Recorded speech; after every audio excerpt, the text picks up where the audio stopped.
क्षेमभङ्गादिलीले विनदविविधभूतव्रातरक्षैकदीक्षे श्रुतिशिरसि विदीप्ते ब्रह्मणि श्रीनिवासे भवतु मम परस्मिन् शेमुषी भक्तिरूपा पाराशर्यवचः सुधामुपनिषद्दुग्धाब्धिमध्योद्धृतां संसाराग्निविदीपनव्यपगतप्राणात्मसञ्जीविनीं पूर्वाचार्यसुरक्षितां बहुमतिव्याघातदूरस्थितामानीतां तु निजाक्षरैः सुमनसो भौमाः पिबन्त्वन्वहम् भगवद्बोधाय न कृतां विस्तीर्णां ब्रह्मसूत्रवृत्तिं पूर्वाचार्याः सञ्चिक्षिपुः तन्मतानुसारेण सूत्राक्षराणि व्याख्यास्यन्ते। ॐ अथातो ब्रह्मजिज्ञासा। ॐ अथातो ब्रह्मजिज्ञासा। अत्रायमथशब्दः आनन्तर्ये भवति। अतः शब्दश्च शब्दः वृत्तस्य हेतुभावे अधीतसाङ्गसशिरस्कवेरस्य अधिगत अल्पास्थिरफलकेवलकर्मज्ञानतया सञ्जातमोक्षाभिलाषस्य अनन्तस्थिरफलब्रह्मजिज्ञासा हि अनन्तरभाविनी। ब्रह्मणो जिज्ञासा ब्रह्मजिज्ञासा ब्रह्मण इति कर्मणि षष्ठी कर्तृकर्मणोः कृति इति विशेषविधानात्। यद्यपि सम्बन्धसामान्यपरिग्रहे अपि जिज्ञासायाः कर्मापेक्षत्वेन कर्मार्थत्वसिद्धिः तथापि आक्षेपतः प्राप्तात् आभिधानिकस्यैव ग्राह्यत्वात् कर्मणि षष्ठी गृह्यते। न च प्रतिपदविधाना षष्ठी न समस्यते इति कर्मणि षष्ठ्याः समासनिषेधः शङ्कनीयः। कृद्योगादिषष्ठी समस्यते इति प्रतिप्रसवविधानात् सद्भावात्। ब्रह्मशब्देन च स्वभावतो निरस्तनिखिलदोषः अनवधिकातिशयासङ्ख्यायकल्याणगुणगणः पुरुषोत्तमोऽभिधीयते। सर्वत्र बृहत्तगुणयोगेन हि ब्रह्मशब्दः बृहत्त्वं हि स्वरूपेण गुणैश्च यत्र अनवधिकातिशयं स अस्य मुख्योऽर्थः। स च सर्वेश्वर एव। अतः शब्दः तत्रैव मुख्यवृत्तः। अतः ब्रह्मशब्दः तत्रैव मुख्यवृत्तः। तस्मादन्यत्र तद्गुणदेशयोगादौपचारिकः अनेकार्थकल्पनायोगाद् भगवच्छब्दवत् तापत्रयातुरैः अमृतत्वाय स एव जिज्ञास्यः। अतः सर्वेश्वर एव जिज्ञासा कर्मभूतं ब्रह्म। ज्ञातुमिच्छा जिज्ञासा इच्छायाः इष्यमाणप्रधानत्वात् इष्यमाणं ज्ञानमिह विधीयते। मीमांसा पूर्वभागज्ञातस्य कर्मणः अल्पास्थिरफलत्वात् उपरितनभागावसेयस्य ब्रह्मज्ञानस्य अनन्ताक्षयफलत्वाच्च पूर्ववृत्तात् कर्मज्ञानादनन्तरं तदयेव हेतोः ब्रह्म ज्ञातव्यम् इत्युक्तं भवति। तदाह वृत्तिकारः वृत्तात् कर्माधिगमादनन्तरं ब्रह्मविविदिषा इति वक्ष्यति च कर्मब्रह्ममीमांसयोः ऐकशास्त्र्यम्। संहितमेतच्छारीरकं जैमिनीयेन षोडशलक्षणेनेति शास्त्रैकत्वसिद्धिः इति। अतः प्रतिपिपादितार्थभेदेन षट्कभेदवत् अध्यायभेदवच्च पूर्वोत्तरमीमांसयोर्भेदः। मीमांसाशास्त्रम् अथातो धर्मजिज्ञासा इत्यारभ्य अनावृत्तिशब्दादनावृत्तिशब्दादित्येवमन्तं सङ्गतिविशेषेण विशिष्टक्रमम्। तथा हि प्रथमं तावत् स्वाध्यायोऽध्येतव्यः इति स्वाध्यायस्य कर्मत्वावगमात्। स्वाध्यायोऽध्येतव्यः इति स्वाध्यायस्य कर्मत्वावगमात् संस्कारो हि नाम कार्यान्तरयोग्यताकरणं संस्कार्यत्वम्।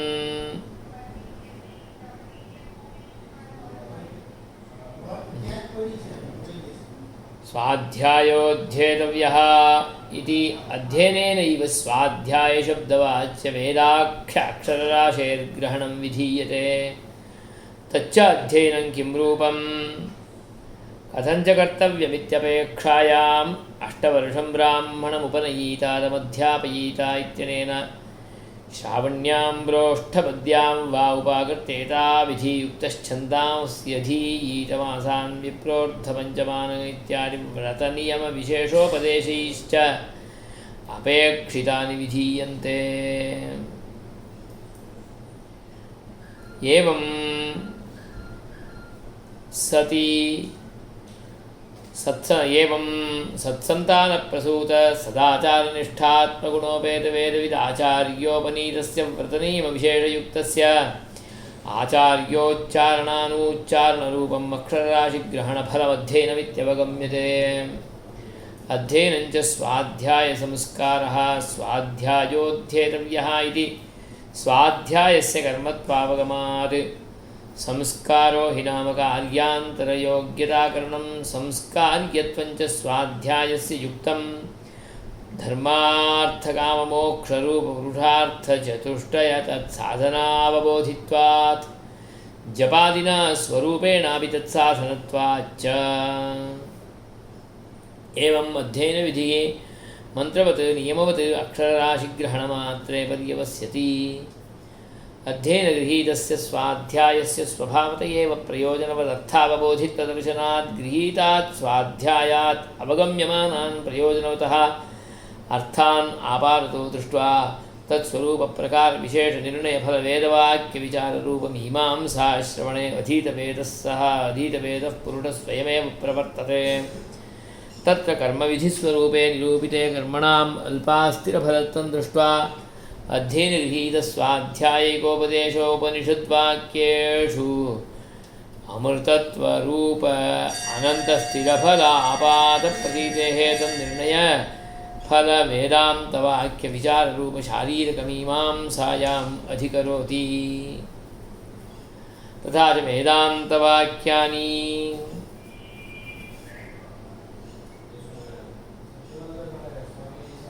केवलकर्मफलस्य क्षयित्वं ब्रह्मज्ञानस्य अक्षयफलत्वं च दर्शयन्ति। तद्यथेह कर्मचितो लोकः क्षीयते एवमेव अमुत्र पुण्यचितो लोकः क्षीयते।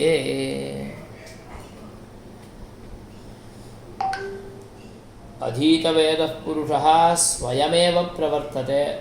अध्ययनं च अक्षरराशिग्रहणमात्रे पर्यवस्यति इति पूर्वं प्रोक्तम्। सः मीमांसायां स्वयमेव अधिकरोति इत्येतावत्पर्यन्तं च अस्माभिः पङ्क्तिः आलोकिता आसीत्। स्वाध्यायः अध्ययनेन गृहीतः। अध्ययनं तु प्रयोजनवदर्थावबोधि। तस्य प्रयोजनं किम् इति चेत् वाक्यानां ग्रहणवेलायामेव आपाततः तदीयान् अर्थान् पश्यति। तत्र कारीर्या वृष्टिकामो यजेता राजसूयेन राज्यकामो यजेत। एवं अग्निहोत्रं जुहुयात् स्वर्गकामः इत्यादि वाक्यानां श्रवणेनैव तत्र ज्ञायते इदमेतत् फलकम्। एतत् फलकं च इदं कर्म इत्थं कर्तव्यम् इत्यपि अवजानाति। तत्प्रकारविशेषनिर्णयः अपेक्षितः चेत् तदानीं वाक्यविचारे प्रवृत्तो भवति, नाम अर्थविचारे इत्यर्थः। अधीतवेदः पुरुषः मीमांसायां प्रवर्तते, स्वयमेव प्रवर्तते। तत्रापि कस्यापि अन्यस्य तस्य प्रेरणास्रोतरूपेण अपेक्षापि नास्ति। अधीतवेदः पुरुषः स्वयमेव मीमांसाश्रवणे प्रवर्तते। मीमांसाश्रवणे प्रवृत्तः अर्थग्रहणमपि भवति, तस्माद् अवगच्छत्यपि एषः। किमवगच्छति? अवगच्छति वेदान्तवाक्यानि कर्मफलकानि, वेदान्तवाक्यानि केवलकर्मफलस्य क्षयित्वं ब्रह्मज्ञानस्य अक्षयत्वं च दर्शयति।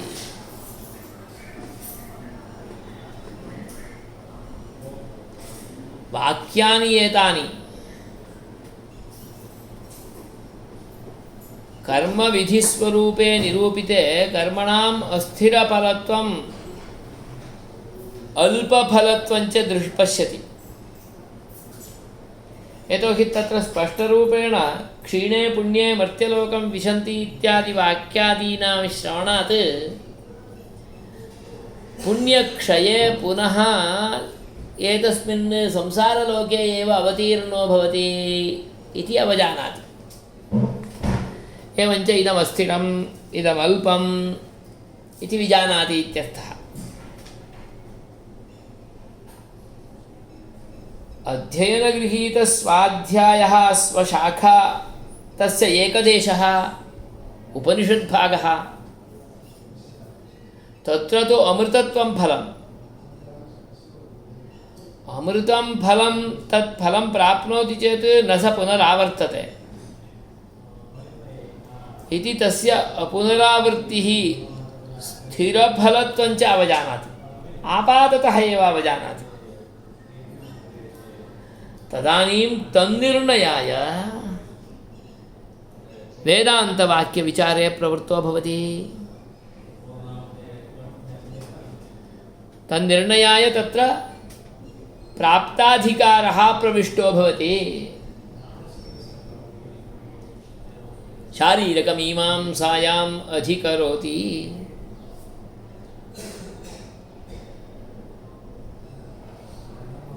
तर्हि वेदान्तवाक्यानि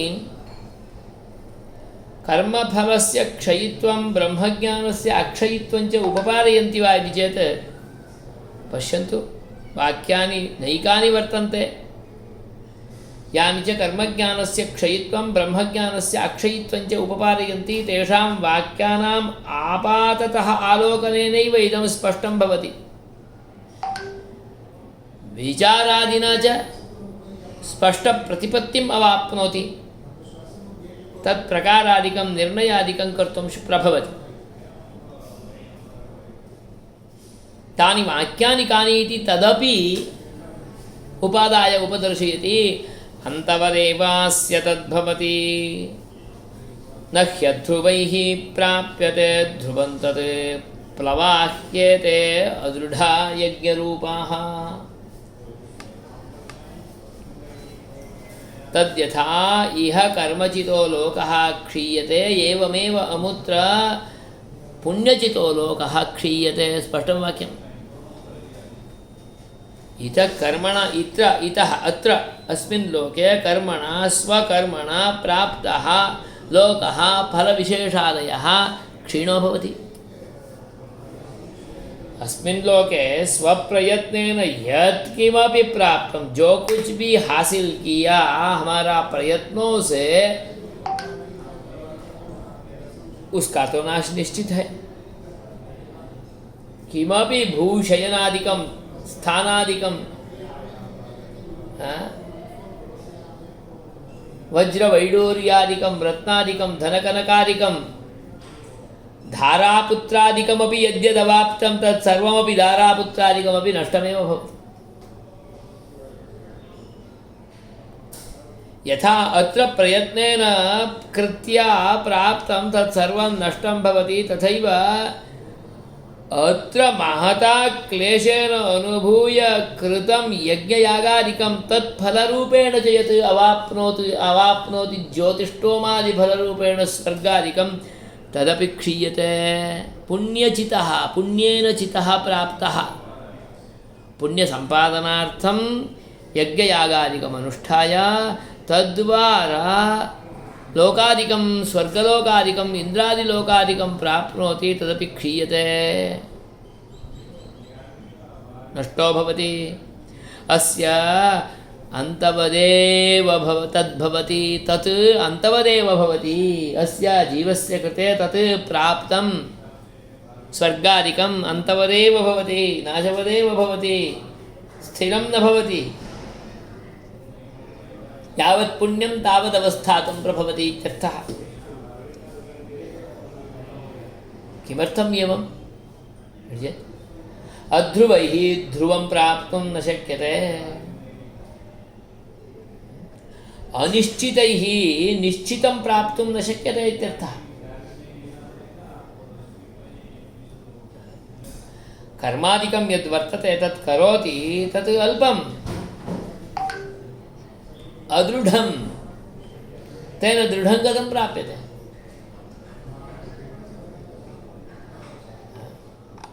यावत् कृतं तावत् प्राप्नोति, यत् कृतं तदेव अवाप्नोति।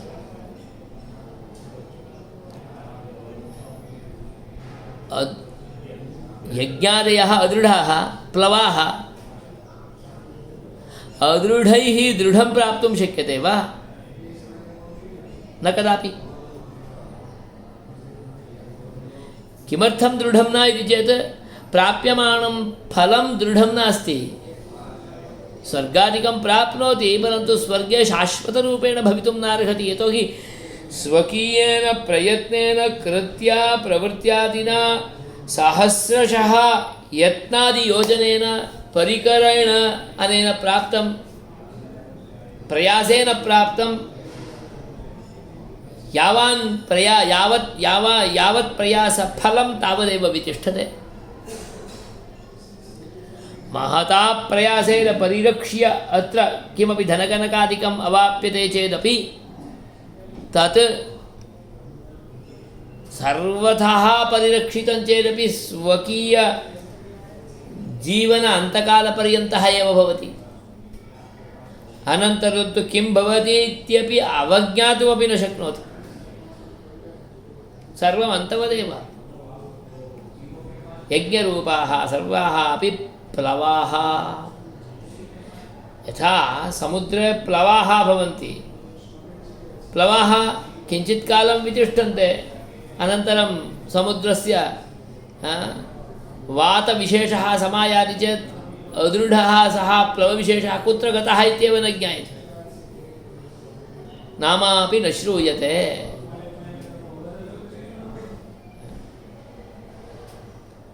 अतः यज्ञरूपाः अदृढाः प्लवाः।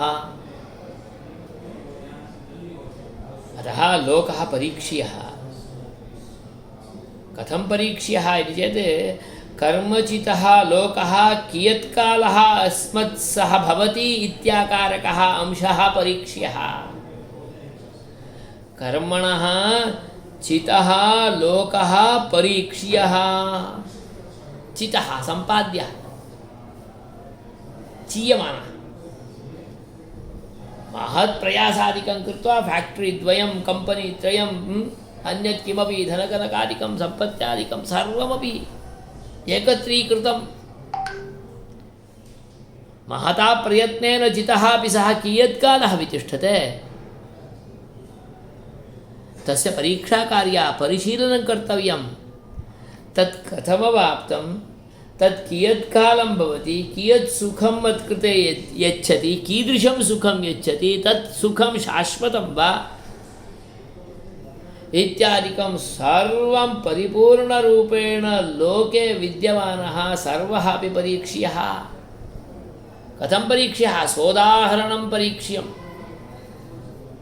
अन्यान्यैः राजमहाराजैः चक्रवर्तिभिः अपि अवाप्तं सङ्गृहीतं सर्वं किम् अभूत् इदानीं, किम् अस्ति, कियत्तैः भुक्तं, कियत्तैः अनुभूतं, कीदृशः अनुभवः तेषां कृते अभवत्, सः अनुभवः श्रेयान् वा न वा इत्यादिकं सर्वमपि परीक्ष्य ब्राह्मणः ब्रह्मोपासनरतः, वेदोपासनरतः, वेदाध्ययनरतः निर्वेदमायात्, निर्वेदं वैराग्यम् आयात् प्राप्नुयात्।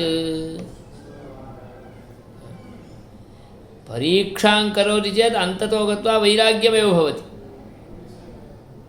एतत् सर्वं नश्वरं बहुकालं न भवति, स्थिरं नास्ति, स्थिरं तु तत् एकमेव इत्याकारकं परिज्ञानम् अग्रे समायाति। कथं तत् निर्णयं करोति इति चेत् अन्ततो गत्वा अकृतः कृतेन न, सः साध्यः एव नास्ति परमपुरुषः, सिद्धः कथं साध्येन भवति? प्रयत्नसाध्यः एव नास्ति। सः यदि अनुगृह्णाति, कृपाविशेषं करोति, सः स्वयं यदा स्वां प्रकाशयति तदानीमेव यत्तस्य साक्षात्कारादिकं येषः अवाप्तुं शक्नोति, तादृशरूपेण विद्यमानः सः परब्रह्मतत्त्वविशेषः, सः अकृतः कृतेन यज्ञयागादिना प्रयत्नेन स्वस्वेन परिश्रमेण प्राप्यमाणः न। कथम् अकृतः कृतेन प्राप्तो न भवति इति चेत्, कथम् एषः लोकः परीक्ष्यः, कथं वा निर्वेदः वैराग्यादिकम् अवाप्तव्यम् इति चेत् तद्विज्ञानार्थं स गुरुमेवाभिगच्छेत्। तादृशं रहस्यं, लोकपरीक्षारहस्यं, निर्वेद अवाप्ति रहस्यम् अकृतः कृतेन न भवति, सिद्धः साध्येन अवाप्तुं न शक्यते, सिद्धः कथमस्माभिः अवाप्यः प्राप्यः इत्यादि रहस्यं विज्ञातव्यं चेत् तदर्थं गुरुमेव अभिगच्छेत्।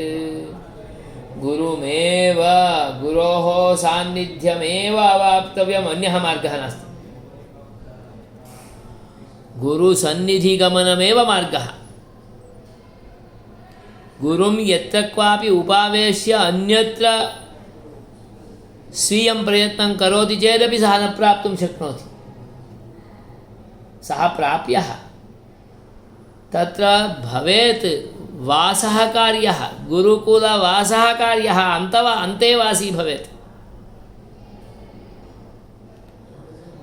तत्र शुश्रूषमाणः अध्ययनं कुर्यात्, समित्पाणिः श्रोत्रियं ब्रह्मनिष्ठं,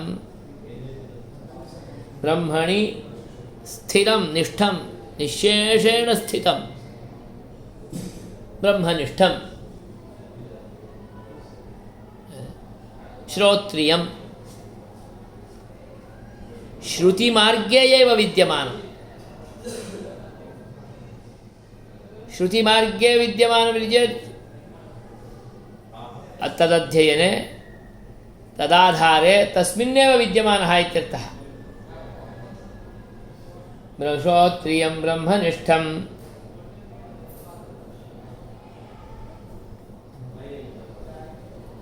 अवाप्य तद्विज्ञानार्थं स गुरुमेवाभिगच्छेत्। श्रोत्रियं ब्रह्मनिष्ठं तस्मै स विद्वान् उपसन्नाय प्रशान्तचित्ताय शमान्विताय। तादृशाय गुरुकुलमागताय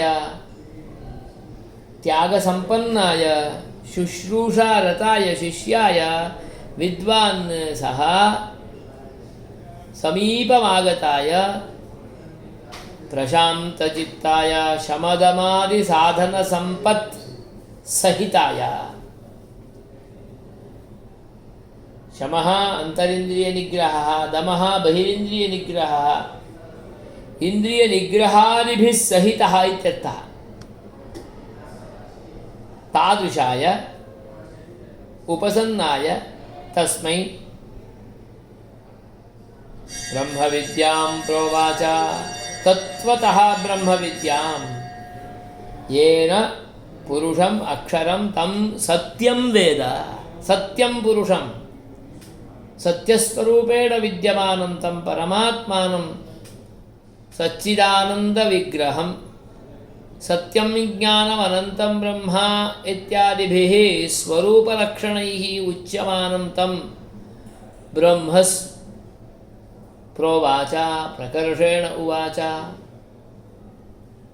पूर्णरूपेण साङ्गोपाङ्गम् उपदिशेत् तत्त्वतः उपदिशेत् ब्रह्मविद्यां प्रोवाच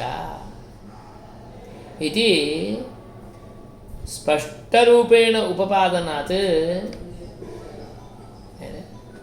अकृतः कृतेन न भवति, प्राप्यो न भवति। यः ब्रह्मवित् स एव तं ब्रह्म आप्नोति, परं ब्रह्म आप्नोति। ब्रह्मवित् आप्नोति परम्। न मृत्यवेत् तदेकं पश्यति, न पुनर्मृत्यवेत् तदेकं पश्यति।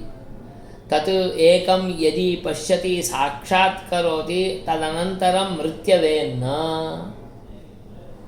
मृत्यवे न इति चेत् मृतिर्नास्ति, पुनरागमनमेव नास्ति इत्यर्थः। ब्रह्म पश्यति चेत् मृत्युर्नास्ति, कर्म अधिगच्छति चेत् मृत्युर्वर्तते। न पश्यो मृत्युं पश्यति यः परमपुरुषस्य पश्यः दर्शनयोग्यः भवति, साक्षात्कारार्हः भवति, सः मृत्युं न पश्यति, मरणादिकं न अवाप्नोति, सः स्वराट् भवति, विराट् भवति। तमेवं विद्वान् अमृत इह भवति, नान्यः पन्था अयनाय विद्यते। तम् एतं परमपुरुषं यः विद्वान् सः इह अत्रैव अमृतः भवति, अत्रैव अमृतसमानः भवति इत्यर्थः।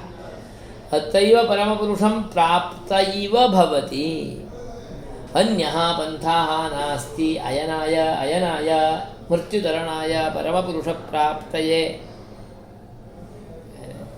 अन्यः पन्थाः मार्ग एव नास्ति इति यः तं वेत्ति स एव अवाप्नोति, अन्यः पन्थाः नास्ति। सः अमृतं प्राप्नोति, मृतिमेव न प्राप्नोति इति ब्रह्मज्ञानस्य स्थिरफलत्वं प्रोक्तम्।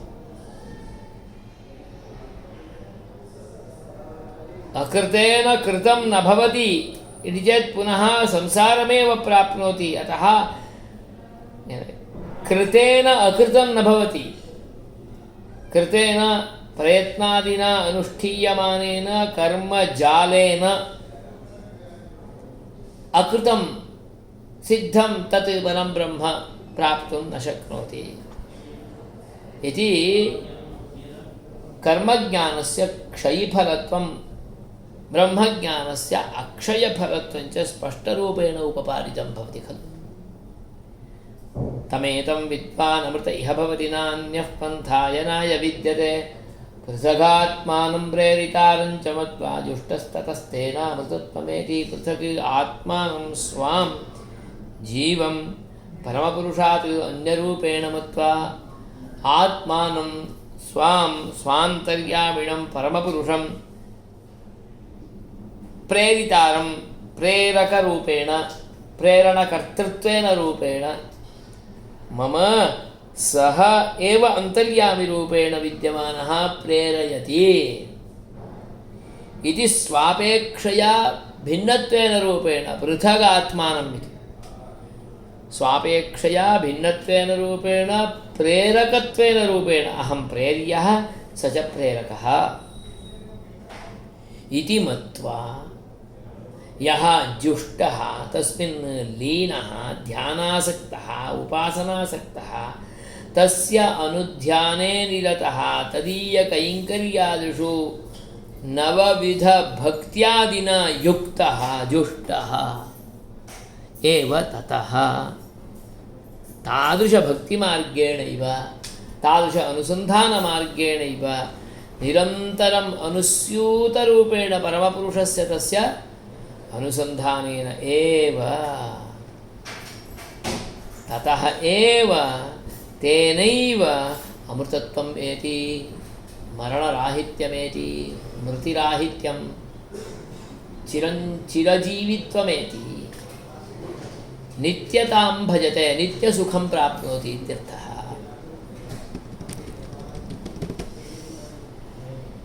अनेन वेदस्य उत्तरभागरूपः योऽयं वेदान्तः तद्वाक्यानाम् एव अवलोकनेन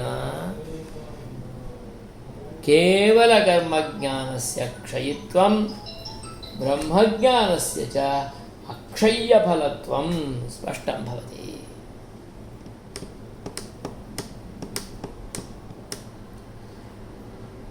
तर्हि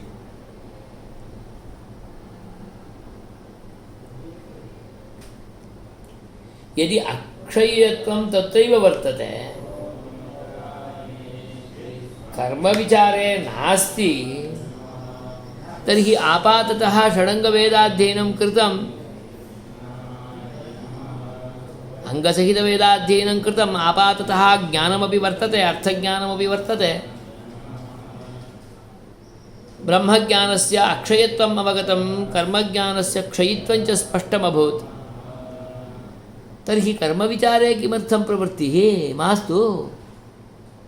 साक्षात् ब्रह्मविचारे एव प्रवर्ततान्नाम किमर्थं धर्मविचारापेक्षा इति कदाचित् प्रश्नः उदीयात्। अतः तं प्रश्नमपि उद्भाव्य तत्कृते समाधानमपि प्रयच्छति।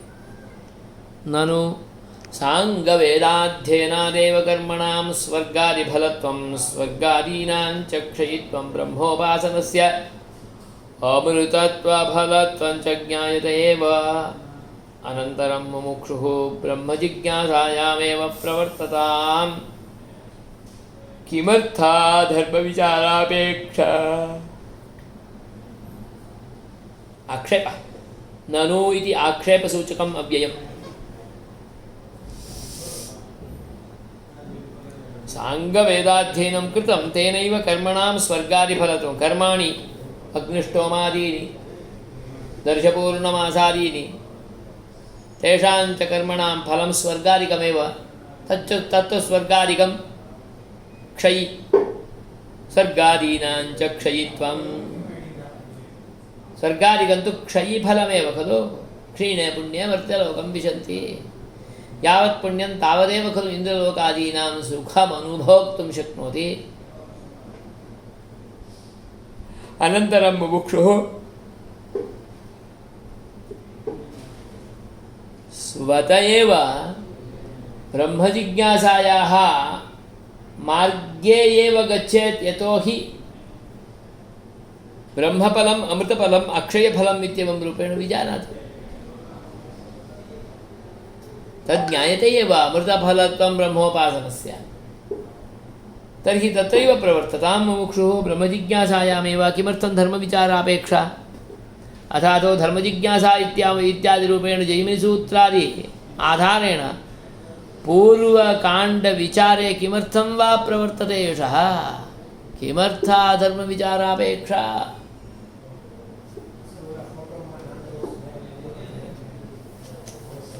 यदि पुनः तत्र प्रश्नः भवेत्, शङ्का भवेत्, एवं तर्हि शारीरकमीमांसायामपि न प्रवर्तताम्।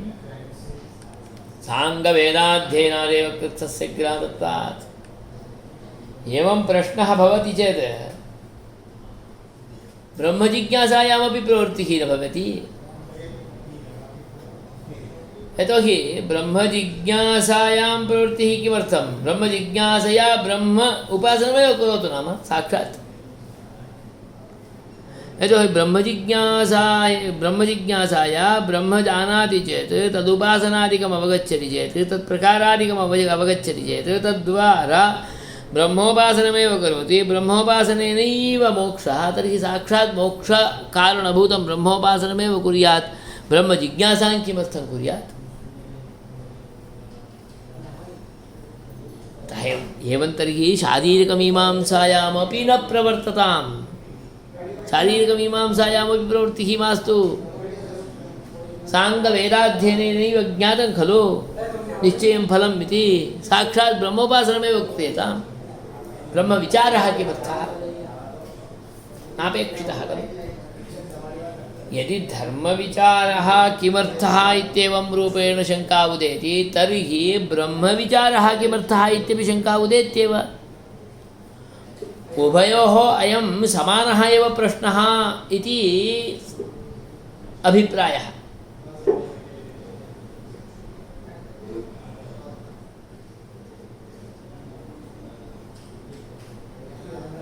नान आपातप्रतीतिः विद्यते एव तथापि न्यायानुगृहीतवाक्यस्य नाम ब्रह्मसूत्रमेव न्यायः ब्रह्मसूत्रानुगृहीतवाक्यस्य विचारः ब्रह्मसूत्र आधारेण ब्रह्मसूत्ररूपन्यायबलेन सूचीबलेन यदि उपनिषद्वाक्यविचारः क्रियते तदानीम् आपातप्रतीतोऽप्यर्थः स्पष्टो भवति उद्गतः संशयः विपर्ययः इत्यादयः सर्वोपि नष्टो भवति चेत् सः संशयविपर्ययादिनाशः धर्मविचारापे अपि भवत्येव तत्रापि आपातप्रतीतिः अत्रापि आपातप्रतीतिः तत्रापि धर्मविचारः अत्रापि ब्रह्मविचारः उभयत्र भवेदेव किमर्थमिति चेत् संशयविपर्ययनाशार्थं संशयविपर्ययनाशः उभयत्रापि अपेक्षितः यदि वाक्यविचारः नापेक्षितः इति ब्रह्मजिज्ञासा ब्रह्मविषये क्रियते तर्हि वाक्यविचारः धर्मविषये अपि नापेक्षितः अत्रापि नापेक्षितः इति उभयत्रापि न भवतु नाम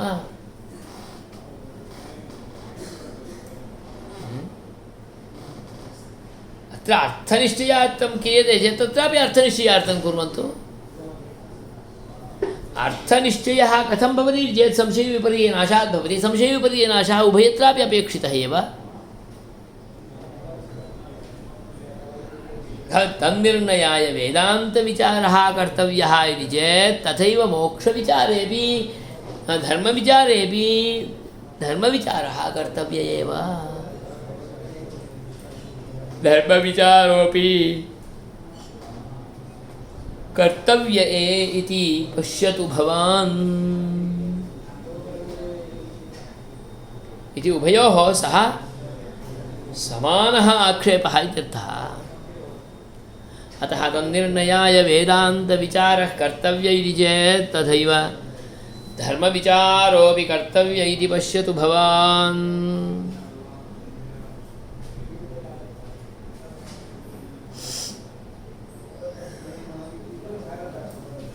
ननु च सत्यं ननु च इति अग्रे लघुपूर्वपक्षः लघुपूर्वपक्षः एवञ्च तत्समाधानं सिद्धान्तः लघुसिद्धान्तः अनन्तरं महापूर्वपक्षः महासिद्धान्तः इति अनयोः द्वयोः अपि अवलोकनम् अध्ययनम् अनिवार्यं परिशीलनं तत् अग्रिमे वर्गे कुर्मः जय श्री